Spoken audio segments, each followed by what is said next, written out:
Finally ready भइसकेँ ढुस्सै है आज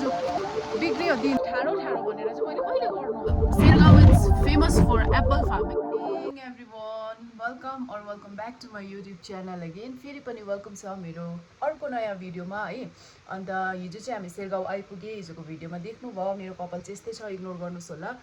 किन भन्दाखेरि चाहिँ म अहिले बिहानै उठेर फ्रेस भएर नुहाइधुवाइ गरेर चाहिँ भिडियो बनाउँदैछु है अन्त कहाँ बसेको थिएँ के बसेको थिएँ भनेर चाहिँ म तपाईँहरूलाई देखाउँछु हाम्रो रुम चाहिँ यो भइहाल्यो होइन अन्त यहाँको बाहिर चाहिँ कस्तो छ भनेर चाहिँ हेर्नुहोस् न पानी पर्दैछ अहिले चाहिँ सिम पानी पर्दैछ कि अनि यो चाहिँ फार्म स्टे हो सानो कटेज यहाँ चाहिँ 4टा रुम छ है अन्त उता चाहिँ हेर्नु न माछा पालेको छ त्यहाँ चाहिँ ट्रट फिस त्यहाँ चाहिँ यति धेरै माछा छ म अहिले देखाउँछु तपाईँहरूलाई त्यो पनि है अन्त अहिले चाहिँ अब रेडी भएर चाहिँ आजको चाहिँ के छ भन्दाखेरि जस्ट अलिकति सर र सेरगाउँ सो अहिले म रेडी भएर चाहिँ भेट्छु तपाईँहरूलाई अन्त यहाँको टुर पनि देखाउँछु सर र यहाँको यो फार्म स्टेको टुर देखाउँछु है अन्त यहाँको भ्यू चाहिँ यस्तो छ यहाँ चाहिँ हेर्नुहोस् न स्विट यो चाहिँ प्राइभेट जस्तै नि यहाँ टक्क एउटा रुम हो यो चाहिँ हाम्रो रुम हो यहाँनिर टक्क सानो बरन्दा म चिया खाँदै थिएँ त्यहाँ चाहिँ है अन्त यहाँ रुम भयो यहाँ सेरी छ यहाँ माथिल्लोपट्टि पनि रुम छ हो यहाँ चाहिँ टोटल 4टा रुम रहेछ अन्त यहाँ हेर्नुहोस् न कस्तो राम्रो छ प्रपर्टी कि त्यहाँ चाहिँ बनफायर भएको थियो यहाँ चाहिँ बनफायरहरू पनि हुन्छ हो यहाँ चाहिँ किचन एरिया यहाँ चाहिँ बेलुका हिजो आगो पनि ताप्यो हामी भिडियो चाहिँ बनाइन अहिले चाहिँ पानी पर्दैछ कि सिम पानी पर्दैछ अन्त नि यहाँ चाहिँ नि माछा पालेको छ अन्त यहाँ पनि रुम छ है यहाँ माथिल्लो तल्लो दुईटा रुम छ हो यो चाहिँ भयो पार्किङ अन्त यहाँ चाहिँ नि माछा छ गाई यहाँ देख्दैन रहेछ कि पानी हेर्नु खल्ल यो चाहिँ गभर्मेन्टले दिएको रहेछ नि त यहाँनिर माछा पाल्नुलाई ट्रट फिसहरू छ कि क्या छ देखिँदैन रहेछ कि म देखाउँछु ल यत्रो छ उहाँहरूले चाहिँ फार्मिङ गर्नु हुँदो रहेछ नि त अन्त उयो हेर्नु हो भिजिबल छ कि छैन आई डोन्ट नो है तर उयो हेर्नु न माछा यत्रो छ यो चाहिँ उनीहरूले उयो राखेको अरे हौ के भन्छ फार्मिङ गर्नुको लागि अब यसको बच्चाहरू भएपछि चाहिँ यहाँनिर दिन्छौँ अरे पाल्छौँ अरे ए खान्छौँ अरे सो यस्तो छ अन्त यो कटेजको भ्यू चाहिँ यस्तो छ हो यो चाहिँ फिन्स फार्म स्टे पानी पर्यो पानीले भिजे अन्त यस्तो छ यहाँको हो अनि पानी पर्दैछ अहिले चाहिँ सिम पानी पर्दैछ अब चाहिँ रेडी भएर चाहिँ म तपाईँहरूलाई भेट्छु है सो हेर्दै गर्नुहोस् रेडी भएर एकैचोटि रेडी भएर चाहिँ म तपाईँहरूलाई भेट्नेछु सो हाई एभ्रिवान अब चाहिँ हामी रेडी भइसक्यो है अन्त अब चाहिँ रेडी भएर हामी निस्किनु आँटेको अन्त अहिले चाहिँ कति बज्यो भन्दाखेरि चाहिँ 12 बजे गाइस हामी चाहिँ अघि निस्किन्थ्यौँ तर पानी परिरहेको थियो नि त पानी परेकोले गर्दाखेरि चाहिँ निस्किनु सकेको थिएन अन्त अहिले चाहिँ वेदर पनि अलिक क्लियर भयो सो अब चाहिँ हामी निस्किन्छौँ है अन्त आज चाहिँ सेरगाउँमा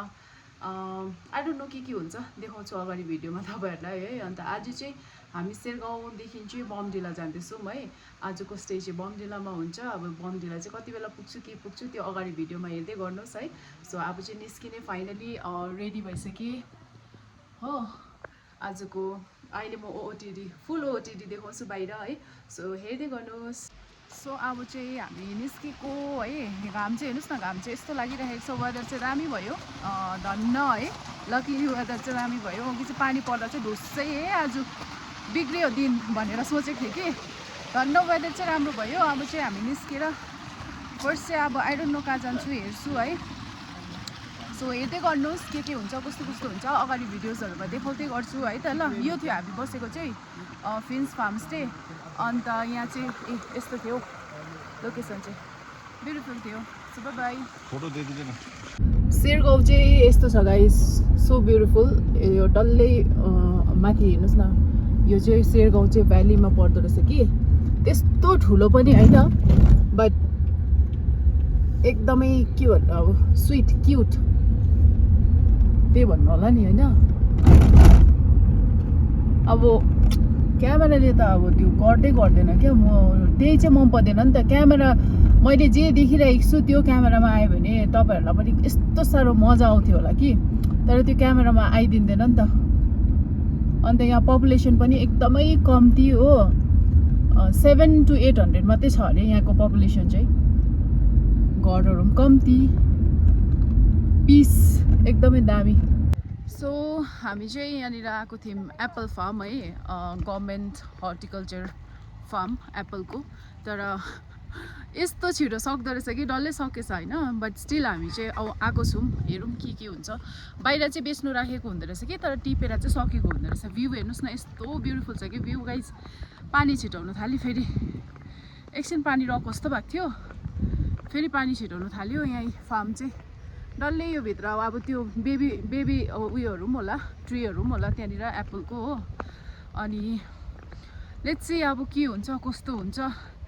ब्याड लक के गभर्मेन्टमा चाहिँ सस्तो हुन्छ अरे नि त कि एप्पल्स, अनि 120-130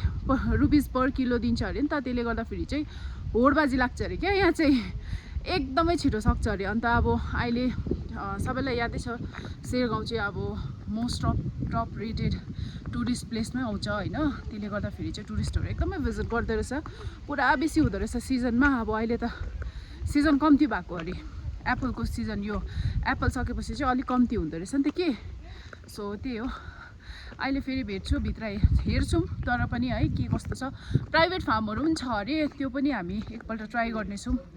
के हो कस्तो हो भनेर है। सो हेर्दै गरौँ न, अहिले भित्र देखाउँछु नि तपाईँहरूलाई पनि है। अब यहाँ आएर नहेरी जानु फेरि बोरिङ हुन्छ। सो आएको बेला खालि रुक्ने भए पनि हेरेर जाने है।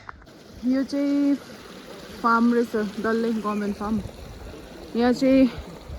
एप्पल पनि किवी पनि है, अहिले चाहिँ किवी छ अरे, एप्पल चाहिँ सकिसकेछ। अन्त भ्यू चाहिँ हेर्नुहोस् न,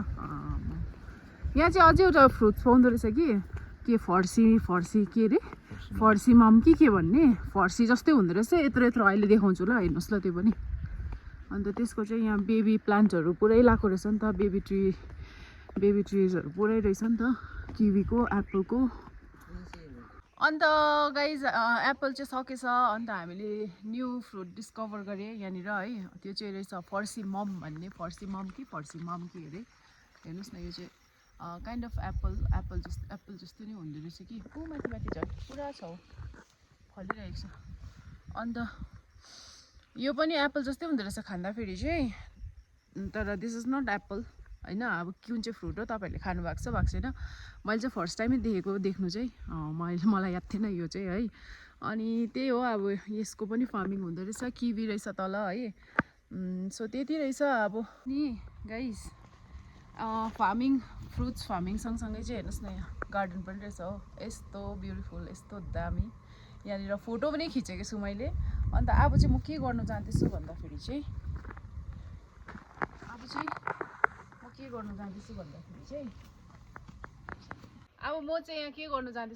चाहिँ मलाई चाहिँ यो मजाको लाग्यो कि, चिल्दैन होला मेबी। कति बुक ठाडो भनेर चाहिँ मैले कहिले गर्नु अन्त भएन क्या। मेरो क्यामेराम्यान अलिकति ठिक छैन कि गाइस, अब के गर्नु त्यस्तै छ हो। अब आफूले दुःख गर्नुपर्छ, अनि यसरी आफू उयो हुँदाखेरि अलिकति गाह्रो पर्छ क्या मलाई। अन्त म चाहिँ यहाँ लगाऊँ भनेको नि त। प्रिटी सनफ्लावर जस्तै देख्यो। सो अब चाहिँ फुल पनि सिउरे, अब चाहिँ लाग्दिने हो। अब हेरौँ के भन्छ, प्राइभेट फार्म एकपल्ट हामी ट्राई गर्नेछौँ एप्पल फार्म। अब त्यहाँ भयो भने भयो, भएन भने चाहिँ will be going Bomdila. So bye, अहिले भेट्छु। सो गाइस त्यही हो, हामी चाहिँ ढिलो भएछौँ। अन्त त्यसले गर्दाखेरि चाहिँ एप्पल चाहिँ देख्नु हेर्नु पाइनँ है, किन अस्ति 1 विक अगाडि नै डल्लै उयो भएछ, तोडेछ नि त, प्लकिङ भएछ। अन्त हाडालुट सबै सकेको रहेछ अहिले चाहिँ, हुन्छ नि। अन्त जुन जुलाई अगस्त सम्म चाहिँ पिक सिजन हुँदो रहेछ। सो तपाईँहरू आउनुभयो भने चाहिँ जुन जुलाई अगस्तमा आउनुभयो भने चाहिँ पर्फेक्ट हुन्छ अरे, पाकिरहेको हुन्छ अरे हो, दामी भइरहेको हुन्छ अरे। अब जुन जुलाईमा चाहिँ भर्खर त्यो ग्रिन नै हुन्छ नि त, पाकेको हुँदैन है। सो त्यस्तो भयो। अनि अब चाहिँ हामी वी आर गोइङ ब्याक, अब चाहिँ वी आर गोइङ टुवर्ड्स बमडिला। अब हेरौँ यहाँनिर के भन्छ, प्राइभेट फार्महरू पाउँछ पाउँदैन वी डोन्ट नो है। भयो भने पनि त्यसमा चाहिँ त्यस्तो जानु दिँदैन हरे भनेर चाहिँ सुन्यौँ, बट स्टिल विल ट्राई है, हामी ट्राई गर्नेछौँ। किन भन्दाखेरि अब यत्रो टाढो आएपछि त्यही अब Sergaon is famous for apple farming नि त होइन सो यत्रो टाढो आएर एकखेप ट्राई गर्नु चाहिँ बनिन्छ सो ट्राई चाहिँ गर्नेछौँ है सो अहिले हेर्दै गर्नुहोस् के हुन्छ अन्त भ्यू चाहिँ म तपाईँहरूलाई के भन्नु यसरी यहाँनिर देखाउनु सबै लाएर देखाउनु पनि सक्दिनँ हो यस्तो दामी दामी भ्यू छ यस्तो दामी दामी सेरगाउँ पनि दामी दामी छ है अन्त फोटोजहरू भ्युजहरू हेर्नुलाई चाहिँ तपाईँहरूले मलाई इन्स्टाग्राममा पनि फलो गर्नुहोस् न है इट्स ब्लिस अफ सोल छ नियङ तामाङ भनेर सर्च गर्नुहोस् है त ल अनि गाइस तपाईँहरूलाई भिडियो मन पर्दैछ भने चाहिँ प्लिज सब्सक्राइब गरिदिनुहोस् लाइक कमेन्ट पनि गरिदिनुहोस् न है नबिर्सिकन अब भिडियो हेर्नुहुन्छ धेरैजनाले हेर्नुहुन्छ तर लाइक कमेन्ट्स गरिदिनु हुँदैन नि त अनि लाइक कमेन्ट्स पनि गरिदिनुहोस् अनि जसले लाइक गर्नुहुन्छ कमेन्ट्स पनि गरिदिनुहोस् अनि प्लिज सब्सक्राइब पनि गरिदिनुहोस् न है मलाई चाहिँ आफ्नो फोटो पनि खिच्नु मन लागेको छैन हो आफ्नो भिडियोज पनि बनाउनु मन लागेको छैन मलाई चाहिँ जस्ट हेर्नुहोस् न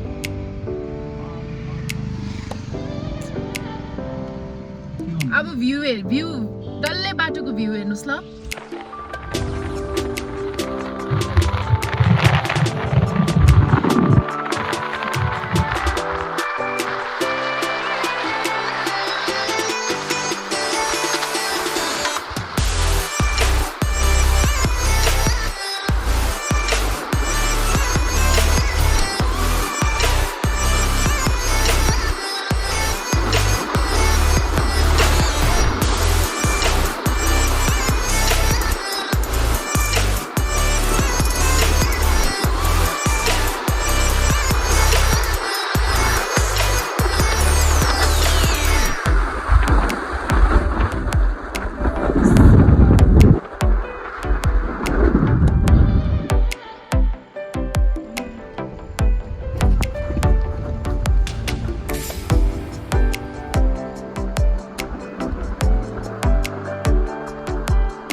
यो साइडबाट आएको थियौँ आउँदा है अन्त यता पसेको थियौँ यता चाहिँ बमजिला तावाङ भनेर देखाएको थिएँ मैले तपाईँहरूलाई सो आज चाहिँ फेरि हामी बमजिला जाँदैछु बमजिलापट्टि लागि है यो चाहिँ रूपा आइपुग्नुभन्दा 1 किलोमिटर अगाडि चाहिँ यो के भन्छ अब यो जङ्सन जस्तो अब छुट्टिने बाटो छुट्टिने त्यस्तो रहेछ है वेलकम टु बमजिला यहाँदेखि चाहिँ 5 किलोमिटर मात्रै छ अब चाहिँ हो फाइनली पुगे अनि सो बमजिला चाहिँ हामी पुगे है अब टाउन पुग्नु चाहिँ यहाँदेखि कति 2-3 किलोमिटर होला अलमोस्ट पुगिसके अनि यहाँको यो सेरगाउँ र बमजिलाको बाटो चाहिँ एकदमै डिफ्रेन्ट रहेछ डिफ्रेन्ट भन्दा पनि एकदमै किन भन्दाखेरि हामी यो बमजिला यता आउँदा के पनि भेटाइन त्यस्तो के भ्यूहरू त्यस्तो के पनि भेटाइन प्लस अर्को कुरा पुरा डरलाग्दो स्टिफ रहेछ बाटो त्यो हाम्रो तल खरसाङहरू जस्तो नि डरलाग्दो स्टिफ रहेछ त्यो पङ्खाबारी उकालो खरसाङ उकालोहरू गएको जस्तो त्यस्तो रहेछ है सो यहाँ अब चाहिँ फाइनली पुगे अनि अब यहाँ के हुन्छ कस्तो हुन्छ त्यो देखाउने छु है सो गाइज अहिले चाहिँ हामी आइपुगे है बमजिला आइपुगेर चाहिँ चेक इन पनि भयो हाम्रो अनि रुम चाहिँ यो छ है हेरिहाल्नुहोस् ब्युटिफुल क्युट अन्त यहाँबाट चाहिँ भ्यूहरू पनि देख्दो रहेछ म देखाउँछु है थाहा छैन कस्तो देख्दैछ बट अहिले चाहिँ इभिनिङ भएर होला कि यस्तो देखेको बट भोलि म मजाले देखाउँछु है अन्त रुमहरू यस्तो छ अनि के कस्तो छ म तपाईँहरूलाई अपडेट दिन्छु भोलिको भिडियोमा दिन्छु है अन्त अहिले चाहिँ जस्ट आइपुगेर चेक इन भयो अनि अब चाहिँ म यो भिडियोलाई चाहिँ यहीँ एन्ड गर्छु बिकज एकदमै लामो हुन्छ भिडियो है सो अब चाहिँ म भोलि बमजिलामा के हुन्छ र बमजिला के कस्तो रहेछ भन्ने चाहिँ म भोलि तपाईँहरूलाई देखाउँछु so stay tune for that है अनि अब चाहिँ यो भिडियो चाहिँ मैले यहीँ एन्ड गर्दैछु and thank you for watching video मन पऱ्यो भने please like comment and subscribe to my channel है, लाइक गरिदिनुहोस् अनि सब्सक्राइब पनि गरिदिनुहोस् प्लिज है एभ्री वान, जतिजनाले पनि हेर्नुहुँदैछ। अनि अब बमडिलामा के गर्छौँ, कता कता जान्छौँ, कहाँ कहाँ भिजिट गर्छौँ भन्ने कुराहरू चाहिँ भोलिको भ्लगमा आउनेछ है। So thank you for watching, bye by.